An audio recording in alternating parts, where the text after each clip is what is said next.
driver who took the race victory in the first heat, which was split over basically 2 races. But he did a fantastic job. He led by about 3 seconds in the first half of that heat, and then after the red flag, the lengthy red flag, which we'll be able to bring you a little bit of an update on a little later on, an Alfie Threlfall, Dan Thackeray actually still put his head down and still managed to come out on top. Yep, there's some live pictures then of the starting grid. You are watching at home on the Alpha Live YouTube channel and of course many other places as well. Please do get your comments in. We'd love to hear from you. Make sure you are liking it and following, of course, any social media platforms following the Civic Cup Series this year.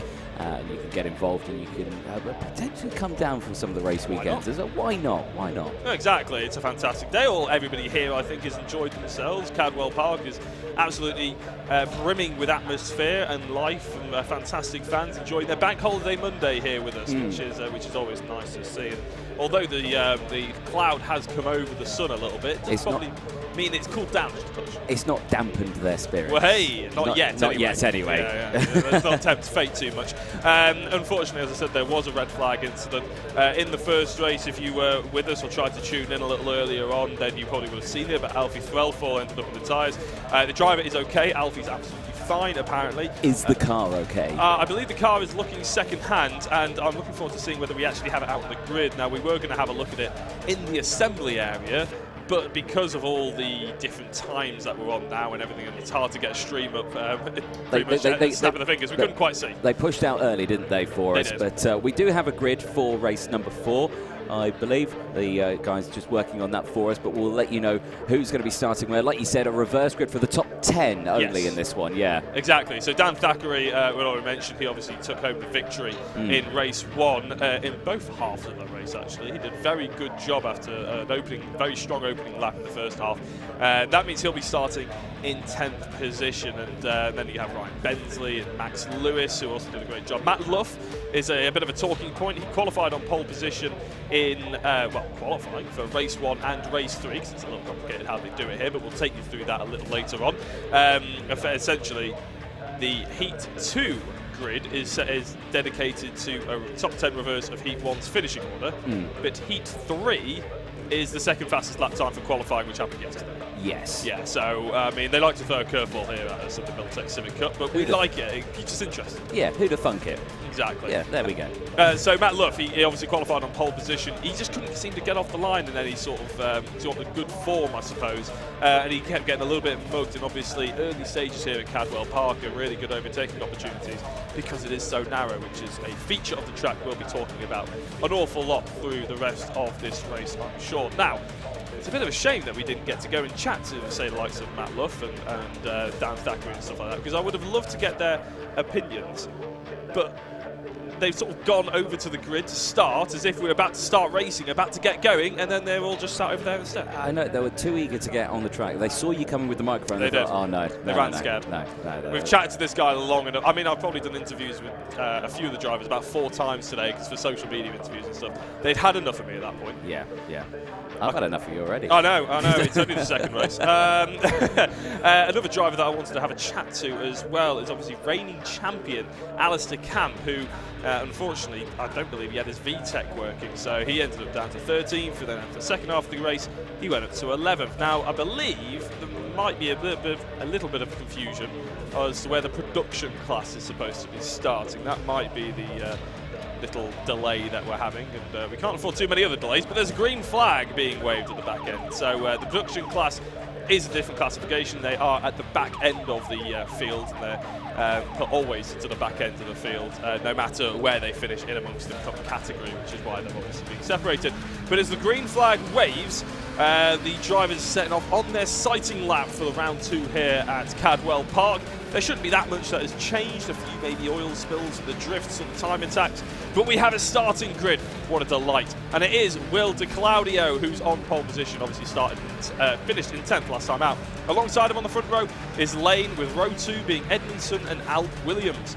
Row 3, William Redford and Harvey Caton. Then on row 4, Lewis. In row 5 is Bensley and Thackeray. My apologies. Row 6, Camp and McHugh. And then row 7, McHugh and McDonald. And then we appear to have a couple of gaps. And then 16th is Alden and 18th is Cripps.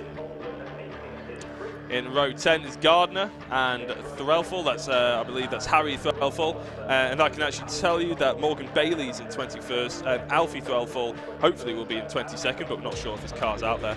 And then on the front row with the production class, it's Simon Welch, followed by Reese Lewis. Then Dave Marshall in 3rd position, and Alfie Jeekins, who's the winner of the production class, followed by Louis Hansel and Mark Hughes rounding out the field. And we had a chat to Mark earlier on, didn't we, of course? Well, yeah. I did anyway, for the socials, and his car was a little bit worse for wear. That wasn't too long ago that he didn't have the front end attached to it. No, front end wasn't attached. The radiator had been swapped out. Now, there was a bit of a concertina effect at the start of the first race. Some cars not getting off the line too well, and the rest piling into the back, really. Yeah, it did result in a couple of radiators getting a bit damaged and had to be replaced afterwards, after the cars had to be retired at the end of a few laps, which is a big shame. But like you say, they've got the cars repaired, which is a good sign. Let's hope they can last, and hopefully they didn't bodge it too much. Well, that's the fear, isn't it, really? But if you want to get a little bit more of an in-depth of what happened to Mark Hughes, then you can catch it on the Civic Cup Facebook and Instagram page. We have filmed it. We've sent it over to the social media managers, and it might not be up just yet because we only filmed about half an hour ago, but it might be up after this race, of course, if you want to get to grips of what happened in race 1. Hey, I'm sure Phil Kinch is on it. He's on snappy. it. He's snappy. He's quick with his socials, is Phil. He'll be working on it hard. Right, now, cars are making their way up. They're going past our commentary box. They're going up the mountain, and they're heading through into the final section of the track. And, of course, the first race that we saw, fantastic start from the second row. Of course, this time, drivers who were starting on that front row are now all the way back in 10th place. Thackeray, he had a great start in both of his races, but yeah, he's going to have a lot of work to do. I'm sure the person who's most happy out there is Will de Claudio, because yeah, finishing 10th, he's now first, but the person I suspect who's not the happiest is the number 1 plate of Alistair Camp, because he started on that front row, had a bad start, couldn't get it into the top 10 still, finished 11th, and that's just out of the top 10 order for the reverse run. It could have been a great opportunity to rescue a lot of points, couldn't it, if he started on the front row again after this race, and I think that's why he was trying so hard in the second half of the last race. He didn't quite get it, as you said. The 11th place is always the most frustrating position to finish in, but to be fair, he did do very well without his VTEC. Keep an eye on the number 1, because we want to make sure that he's actually competitive, and I'm actually excited to see how he's going to push further forward. He's actually in amongst the drivers we'd expect him to be in amongst, sort of thing, the likes of 10th place. In fact, no, I'm looking at the wrong grid, actually. That's why I was getting confused. Thackeray, Bensley, and obviously Matt Luff and stuff. So, yeah, this is going to be very exciting. Round 2 of the Milltek Civic Cup. All drivers are pretty much going to be lined up. Hopefully we'll get a green flag waved at the back end of the field, and all of a sudden the lights will be coming on. The nerves will start to rise, as well as they'll go coinciding with the engine notes. The board is out. That's the 1 minute, then the 30-second. In fact, no, lights are on already. And a little bit of a creep maybe from a few of the drivers. It's a poor start from the second row of the grid. The 3rd place man, I think that was Edmondson, who didn't quite get it. There's another Constantina effect going towards the first corner into Coppice. Not sure who that is riding on the inside, but there's a couple of drivers on the outside as well. Everybody trying to pass on the grass. I'm amazed they even managed to get through all that. The 71 of De Claudio still leads, but after that, it's pretty much anyone's guess. Well, yeah, Bensley was almost all 4 wheels off the track on the start-finish line to try and get round the pack. It's very wide there, goes one of the cars at the top of the hill. All the field sweep through past the thing there. There's the 754 there of Alfie Jenkins just coming through the shot side by side here for second place as the 40 comes through of Brandon Lane, sorry, I should say, as he comes through. Good start though from the 29, I have to say. Dan Thackeray started 10th on the 5th row, already coming through the scene here. Again, side by side for 3rd place as they come round Park. And they come now through the gooseneck down in towards Mansfield for the first time. Yeah, so all the drivers still nice and close to each other, has to be said. Not too many indiscretions, not too many big bumping and barging. Nice to see everybody getting going and keeping on going as well. Now, let's have a look as they charge down towards the sort of mountain section. Now they're about to come across our commentary box, and the fight for the race lead has started to heat up. And is that the number 40 of Lane? Indeed it is. Yeah, Lane, who, I mean, normally when you do reverse grids, Anthony, you'll know better than anyone for karting. Well, yeah. On the first lap, quite often it gets mixed up, and the drivers at the front who started on pole and second don't stay there. These guys have done a fantastic job. They have indeed, yeah. Out of the penultimate corner in towards Barn for the first time. We'll come to the finish line, and they'll update on the timing beam. but at the moment it's a great start from De Claudio. He's managed to hold on to the race lead for the first lap, and with 13 minutes to go, plenty of time left in this race. Lane still holding on to second place, but it's side by side and contact for second. Round goes Lane at turn 1, and it was contact without Williams. There's another car off as well in the back of shot, unsure who that was, but yellow flags out at turn number 1, and now De Claudio has seen himself with a huge advantage. Yeah, De Claudio not involved in that at all, but I tell you what, he'll be the happiest out of anybody to see those cars maybe come under a little bit of misfortune, shall we say, because I didn't quite see what was happening. Now, this is the number 98 machine. That's Jordan Brennan going a little bit aggressive on another driver. Didn't quite see who. I think it might have been Bailey in the number 26, but we'll have to keep an eye out on that in the sort of mid-pack, because that's the fight for roughly 13th position, a little bit further back. But look at the gap that De Claudio has on the rest of the field. And who's that jinking out to the right-hand side? And a driver going off on the outside as well. Great hold if he can keep his foot into it. It's the number 54, Clayton. We saw him come off quite a few times, unfortunately, in the first race, and I had a chat to him in the red flag. He said he was a little bit nervous, and maybe the nerves haven't quite set aside. And look at that, around the outside potentially.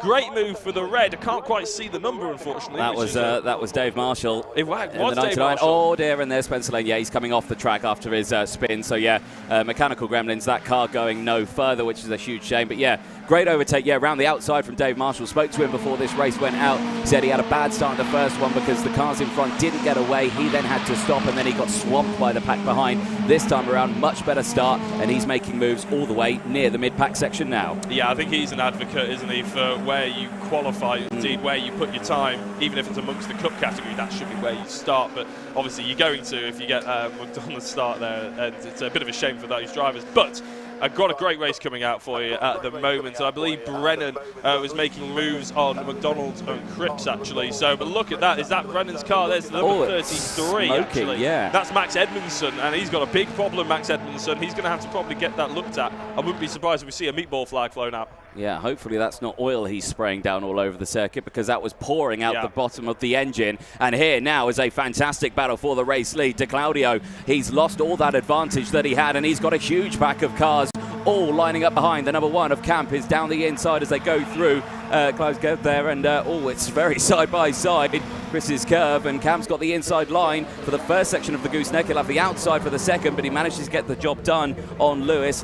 Max Lewis, who started on the 4th row in 8th place, is now tumbling down the order with only 10 minutes to go, and there the smoke pouring out the back of Edmonton, and it's side by side for the lead. Yeah, anybody's guess now as they go towards the mountain section, isn't it? And look at the smoke. It's making a very big spectacle, it has to be said. And going into the race lead, is that still No, in fact, I think there's an Alp Williams is into the race lead now, potentially, as number 29 of Thackeray has got himself in the second place. I was going to point out that Alistair Camp is actually pulling Matt Luff along as well. So all of those drivers that started around the 10th place, the reverse grid drivers basically, are starting to push their way forward. And even at Cadwell Park, these Civics are really keen to try and get aggressive and make the moves happen. Yeah, really so. Thackeray's up into second place as well, which is an incredible start. Already just going all over the track there is Alp Williams to try and break the toe as much as possible down the main straight. And as you can see there, it's slightly worked because he's opened up a slight advantage. It's 7/10 of a second to the three cars battling behind, Thackeray, Camp and Luff. Like you say, those three drivers who have worked their way through the order now and are absolutely side by side as Camp's down the inside of Thackeray, gets the move done. Thackeray on the grass, he's going to have to try and force his way back onto the track. As Luff comes down the inside, he's going to lose out on two positions in one corner. Matt Luff doing exactly what he needs to do. Fantastic driving here, just attaching himself up onto the back of a reigning champion and let him do the hard work, which, I mean, if he's a reigning champion, he's probably pretty good at doing the hard work. And that's exactly what's happened. Thackeray, even though he took a race victory in the first, well, this morning, put it that way, he is now slipping down the order. De Claudio went from first down to fifth in one foul swoop, essentially, as we're looking at the number 26 of Bailey. Yeah, Bailey trying all sorts of moves there to try and get past. That's the battle for 8th place on scene. He has just managed to get past Edmondson, who's having that engine trouble at the moment. You can just see in the back of the shot, that engine is still having trouble. That smoke is absolutely pouring out of the car now. There's the battle for the top three, still closing in. It looks like Camp's managed to get that job done, is closing in now on Amp. And where's Thackeray? Thackeray's, yeah, like you say, he's gone all the way down to fourth now. He's not managed to close in as much as possible. Only 8.5 minutes to go. There is your race pole sitter for the start of this one, Will de Claudio. Now he's all the way down now, looking like about 5th or 6th place now. Yeah, he slipped down to 6th, I believe, actually. I think Redford's gotten past him in the Kinetic Motorsport machine. Now this is going to be very interesting for the race lead. How can Alf Williams deal with the current pressure that Camp will be putting on them? Will Camp start getting into a fight with Luff? If Matt Luff was smart, and he clearly is, because he's done it so far in this race, he'll just let Camp chase up to the back of Alf Williams. He won't put Camp offline and worry about potentially slowing both of them down. There's a race victory here for one of these drivers. Matt Luff, I'm sure, will be dedicated to try and make it himself. Now that's De Claudio against Lewis, and that is actually a battle, well, once was a battle for Lewis. Obviously he was on the 3rd step of the podium last time out. It hasn't quite worked out for him this time, but still trying to go for that top 5 and putting in some good pace out there. Yeah, exactly that. Only one retirement in this one, of course, from the likes of Bradley Lane out in that one in the 40, who had that spin at turn 1. Other than that, everyone else still running, albeit one not running at 100% potential, it has to be said, for Edmondson. But other than that, everyone running well. 7 minutes to go in this race. Alf Williams looking comfortable at the front, but the fastest lap of the race is a 1:39.000, and that is from your 3rd place driver, the number 72, Luff. Yeah, that's only 700ths of a second quicker than Camp, who's obviously in 2nd place, but it is 0.2 quicker than Alf Williams, and you can see the difference in speed now, because the pictures you'll see right now are for the race lead. Alf Williams has been reined in by Camp, and I think Alistair, who, as we know, is very good at being very consistent and reigning champion for a reason, will be just wise to this one, as there's a big drift there for Redford, managing to get it all just pointing in the right direction. And Redford's actually one of those drivers that probably is hoping that the front 3 will start battling, and then maybe it'll turn into a top 5 race. But look at Alf Williams, at how much speed he gets out of the final corner. I think it's starting to rain out there slightly. I think it's starting to rain ever so slightly out there, and of course these drivers have been racing for a fair while now. The tyres are up to temperature, the track is up to temperature, so they might be able to last if it's just a gentle trickling of rain. But if it suddenly starts to tip it down out there, they're going to really struggle on these slick tyres. But at the moment, eyes are on this battle for 2nd place as Matt Luff tries to look left, right and centre on Camp as he tries to find a gap through Park Corner. Can't quite do it, stays behind.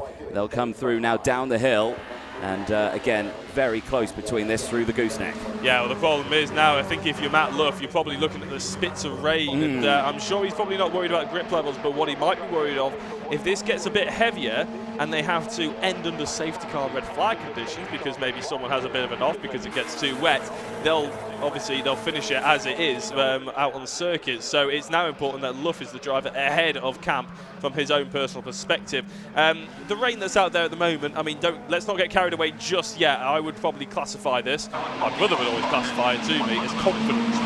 Yes. Doesn't actually make any difference to you just yet. It's just mentally you start seeing spits on the windscreen and you think, oh, this could get a little bit dodgy. Even though your tyres are well up to temperature, like you said, the track is all rubbered in, really hot as well. This won't make any difference just yet, but it can start playing in some people's minds. It will do indeed, but it's not playing on your race leaders' minds.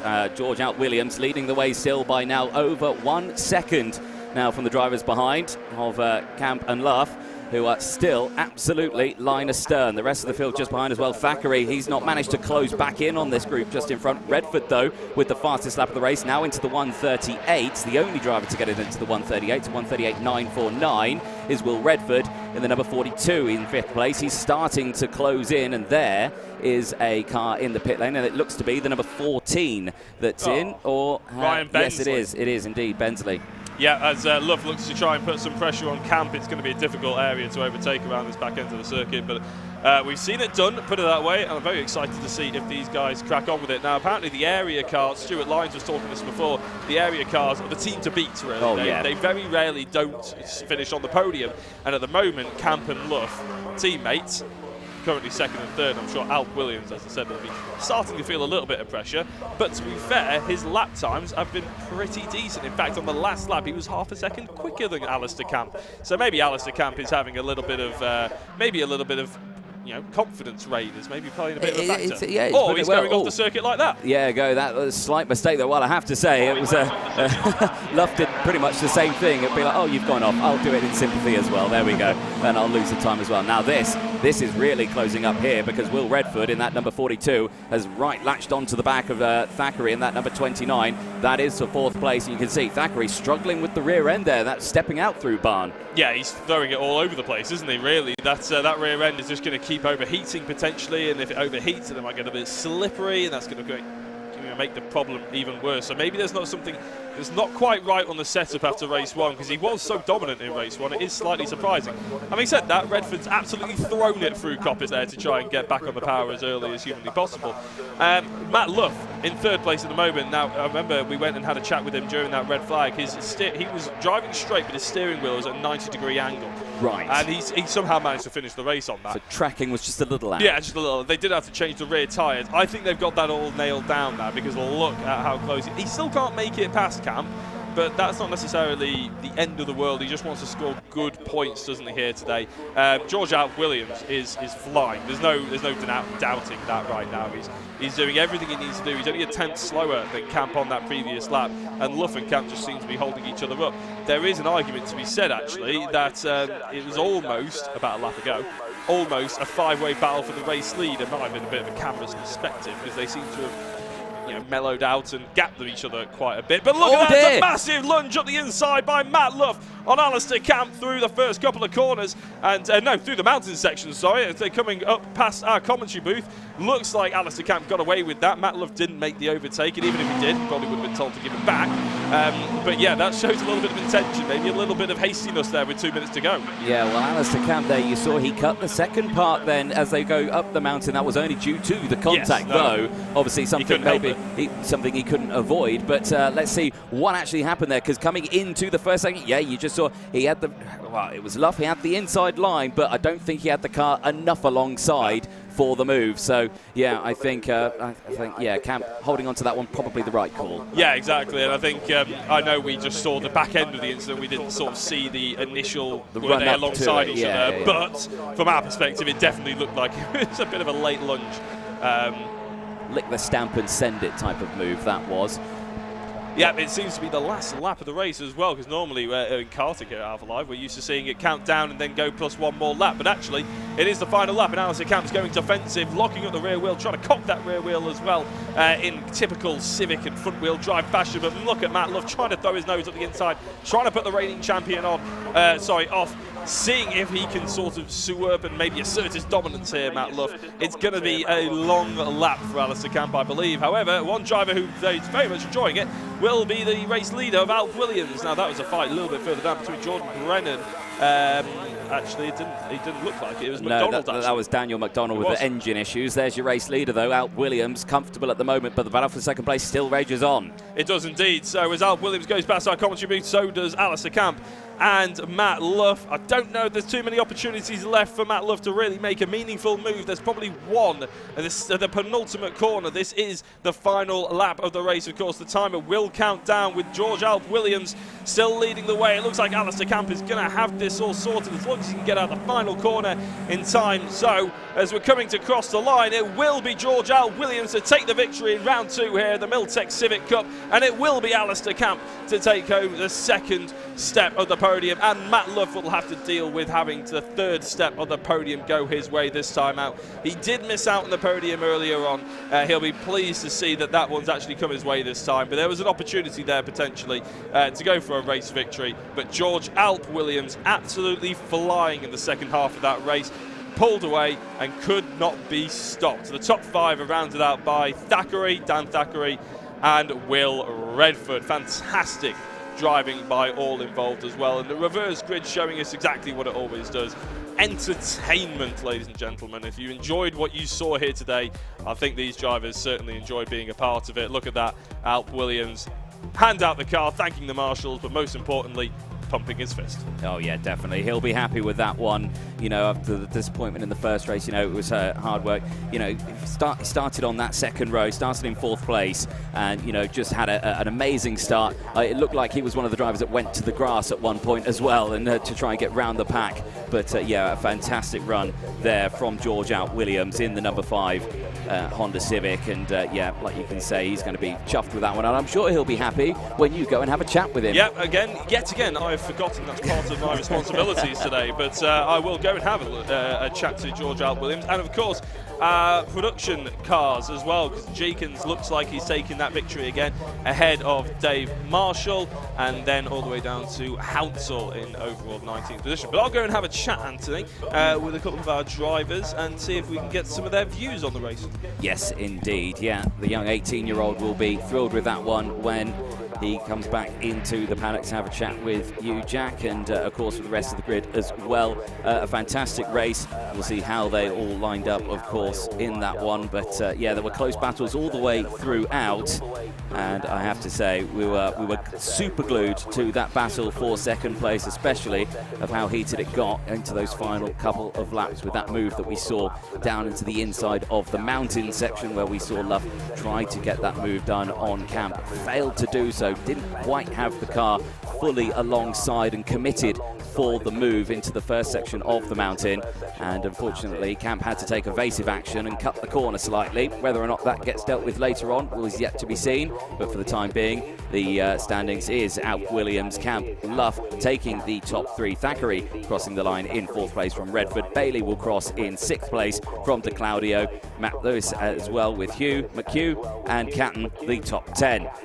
Brennan finishing in 11th place from McDonald with that mechanical issue he looked like he had midway through that race, but still managed to take the checker flag. Jenkins crossing in 13th place. Marshall in the 99 crosses in 14th place from Cripps in 15th. Hillman will take 16th place from Brooks. Gardner in 18th. Hounsell in 19th place from Oldham, rounding out the top 20. Hughes, Lewis, Welch and Edmonton will take the top 24 spots. Edmondson, Bensley and Lane, all retirement or mechanical issues from that race. Of course, our Pitlane man will be down in the paddock in just a moment. We'll be heading down and we'll be chatting to our race winners with Jack Oliphant. Indeed, yes, I'm here in the assembly area / podium area as well, with some very happy drivers around me as well. George Alt Williams' car, he's currently just gone out celebrating with his friends and family as well in front of the first place board. He'll get his photos, but that can wait because, of course, we need to have a chat with him first. Alistair Camp's car, probably a little bit bruised. I want to see the back end of that car after Matt Luff obviously made that contact earlier on, but I think I saw them shake hands afterwards. I think all's fair in love and war. George, very quick chat with you. You must be absolutely buzzing. Race victory couldn't have gone much better. Yeah, we finally got a decent start. Didn't knock it out of gear on the line like last time. We had an incident with Brad Lane at the start, or towards the start of the race, but I thought that was race over from there, so we're mega happy to get the win, yeah. You look like you were almost getting caught by a couple of these drivers, obviously very fast lads, aren't they? But then you seem to just find another gear almost, maybe a bit of a spit of the rain, and you just seem to accelerate on and you were getting quicker and quicker. Yeah, I don't know, I sort of saw Ali and Matt behind me and I thought, right, let's just sort of calm it down a bit, think about the plan now, what's going to happen. And then I sort of realised that I've got the pace, or if I was faster than them, so I sort of stopped looking in my mirrors as such and got my head down and managed to just about get a gap. That's always the best advice, isn't it? Stop driving in your mirrors and just make sure you focus on your race and your apexes and braking zones. Is there anybody you'd like to give a shout out with your top step of the podium? Oh Christ, yeah. Sponsors, Advanced Fire Technologies, Clanesc Estate, Low Classics, Golf. My girlfriend for being, well, just insane. Parents, obviously, as well, for getting me on the grid. Everyone, all Dad's mechanics at the garage. Dave and Alistair for working on the car and supporting me. And yeah, just everyone, area as well, obviously, for getting the car on the grid and competitive. It's been a really poor last year, and we're really happy to finally get a win. Fantastic. Congratulations on the win, George, and we'll see you on the podium in a couple of minutes as well. Now, I'm hoping to get a chat to Alistair, but he's over there speaking. Alistair, do you want to come on over? Speaking to Stuart Lyons, obviously part of Maximum Networks. Now, That was a bit more like it, wasn't it? From 11th up to 2nd. Couldn't quite get the top step, but you must be pleased. Yeah, definitely. Loads better, that was. A lot better, so thanks to the boys for sorting it out for me. Is everything tickety-boo on it now? Is everything up to scratch? Yeah, everything's good. Everything's where it needs to be, so we'll go again now for the last race. I was going to say, last race, I think you're back up on the front row of the grid, I believe. Is that just a case of now it's all out for the win, try and get as many points, considering race 1 didn't go as well? Yeah, I think we're going to do a little bit on set-up because we're getting a little bit of understeer at the bends. That's where I think Matt's owning in on me towards the end of the straights because I'm not getting the left off the bend, so I can't get off, can't get my foot down. But we'll work on that. But yeah, whoever gets in front, we'll just get our heads down and see what we can do. And how is the back end, shall we say? Because you got a little bit of a nudge there, probably more than a nudge, I think is probably worth saying. But, you know, he seemed to not really damage the car or anything. No, you know when you're doing speeds like that, it's hard not to come together sometimes. You are going, and I checked the mirror and I thought he was behind me, and obviously you do make that last minute move when you're behind, and he must just gone for the move. Obviously your eyes are looking at the corner you're coming to, and I just felt the touch and I thought, oh, quickly opposite lot, chose the grass to get out of it. And like I said, nothing malicious in it, it's just racing it. And he'd been sat behind me for a good 4 or 5 laps, I'd have got frustrated as well. And it's like, you need to make a move somewhere, you're running out of laps. So there's nothing malicious in it. I wouldn't be wanting to take it any further anyway, so. Oh, brilliant. Anybody you'd like to give a shout out to before we let you go? Yeah, we'll shout out to the missus and my son, my dad for all the backing to us, and everyone that comes along really helps, spectates us, like supports us. Even people at home are getting messages all the time saying well done and what happened in the first race, and I'm like, I don't know myself, so it's just get everything. But yeah, no, everyone that makes it possible really, thank you very much. Brilliant. Fantastic, Alistair. Thank you very much. Now we're going to have a chat to hopefully our 3rd place man. We might have to record our production class a little bit later, but hopefully going to chat with Matt, as we've done many a time so far today. Matt, now 3rd place, which from a reverse grid you would normally say, oh yeah, I'd be pretty happy with that. Is there a touch of frustration? Yeah, it's a tricky one. I started 7th. I think the guy in front of me, who would have been 5th, I don't know, I missed a gear or something happened and I just got caught right up behind him and everyone went past, like, you got to be joking. So I dropped back to like 9th or 10th or something, and then I spent the rest of the race trying to make my way back through. I got up to 3rd and I was literally throwing everything at Ali, and it's just quite literally, front end included at the back of his car. Yeah, no, I lunged up the inside into the mountain. He said he just caught the rear end. But yeah, it was a good race. Like, it's a podium. I can't really complain. It would have been nice to get a win. I think I had the pace to get a win. But yeah, you know, there's 14 races left in the championship, so we've got a while. And the next one coming up, you're on the front row again. You're obviously on pole position. You're hoping it'll probably go a little bit better than it did this morning? I do hope so. Bit of a dress rehearsal, I would say. Congratulations on the 3rd position, and we'll see you up on the podium in a couple of minutes' time. I don't know if they're waiting for us or what they're waiting for, to be honest, but we can sort of make a move, and we can try maybe have a chat with Alfie Jeekins as well, because, of course, he took another victory in the production class. Alfie, can we have a quick chat yet again? We're starting to get used to this now, aren't we? It's very rare that I come to a racetrack and I find someone taller than me, but here we are. We might as well give it a go. Fantastic race by yourself. We didn't see that much of it because it was so exciting between the top 3, so do your best to give us a bit of a round out. I got a good start. I managed to get Dave off the line, which was good for me. But I was coming through some of the cup cars. I had a bit of trouble with one of them. I got pushed off the track, but managed to keep it in one piece, rejoin, and carried on. Overtook him on the same lap, so yeah, it was a great race, really. I just led it from the start. Couldn't ask for much more. There was a big grouping up towards Coppice the first corner, wasn't there, on the off the start line? Was that a little bit scary from your perspective? Because obviously you're a little bit quicker than the back of the cup cars, but you're having to start behind them. You see them all going 4 wide almost. Was there a little part of you that maybe think, I've got a lift here because this could get messy? Yeah, we were certainly catching up really quick, but it was just luck out of me and Dave was side by side catching them. So it was whoever out of the cup cars got out of the way the quickest was going to see me and Dave through first. So it was close, yeah, but we caught them really quick. Brilliant. Well, congratulations on another race victory. Championship's going well for you so far. Good luck for the next race. Now, I believe there is a podium to be done. Now, I'm not sure what the hold-up is, whether they're waiting for us, but I believe we can have a chat to our 2nd place man of the production. Dave, get yourself over here. Come on. Get your face in front of camera yet again. Dave, your perspective of that race, obviously, he managed to get you off the line, I believe Alfie said. What was sort of your process? Did you manage to ever think about getting that place back? I don't know.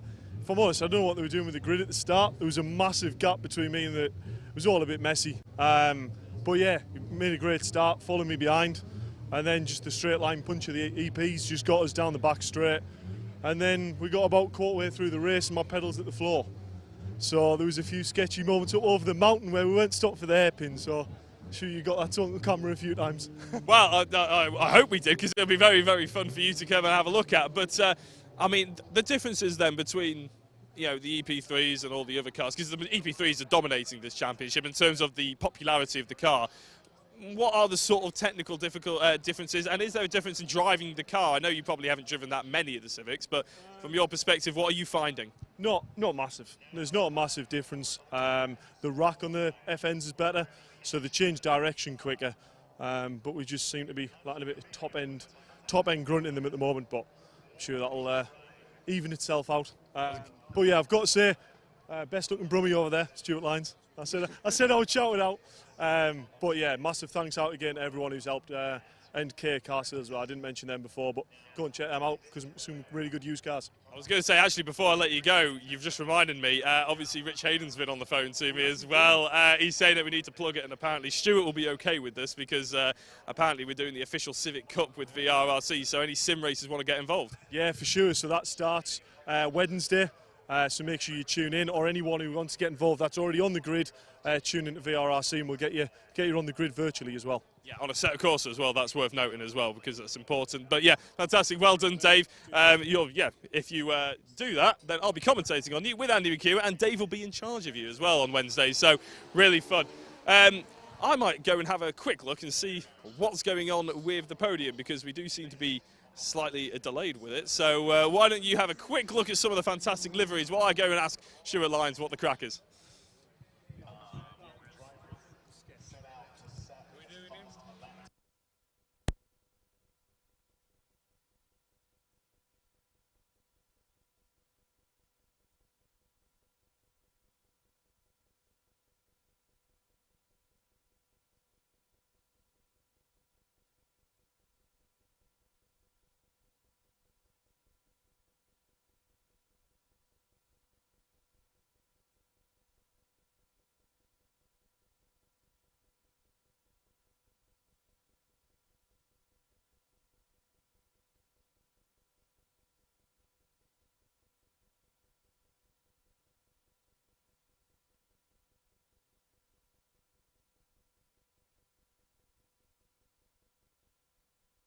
Right, we're going to have a chat to our third place in the production. Is it Louis Hansel? Louis, brilliant. This is the reason, you're the reason why we were running around thinking, who came third? Louis, congratulations on the third place. You have a big support here as well to enjoy the podium. How does it feel? It feels amazing, especially as I started last because I DNF from the first race. So to come from last to a podium, it feels really, really good, yeah. So, quali as well. I had a good quali as well. So. What happened race one then? Why was it a DNF? So there's a inertia switch in the car, or was in the car, and I hit a curb and it sort of activated it and it shut the car off. So we've taken it out now, so it won't happen again.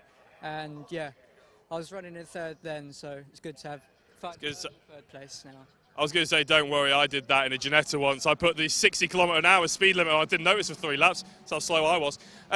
Third place, fantastic. Anybody you'd like to give a shout out to? I'm sure there are some people over there already with their hands up. Yeah, thank you to all the people at Jenkins Race Preparations.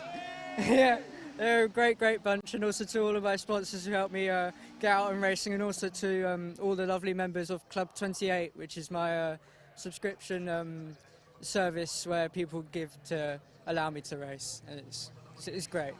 Yeah. Brilliant. Well, congratulations on the third place. I'm sure they'll take loads of photos of the podium and everything like that. I don't know if we're going to be able to show you the podium. I think they're waiting for the other cameras and stuff like that. So it might be worth, it might be worth wrapping it. Just got the signal for that. So thank you very much for tuning in to round 2 of this Milltek Civic Cup. We'll be back for round 3 in about 2 or 3 hours' time. The times are changeable here at Cadwell, but please do subscribe and like, and you'll be notified whenever we next go live.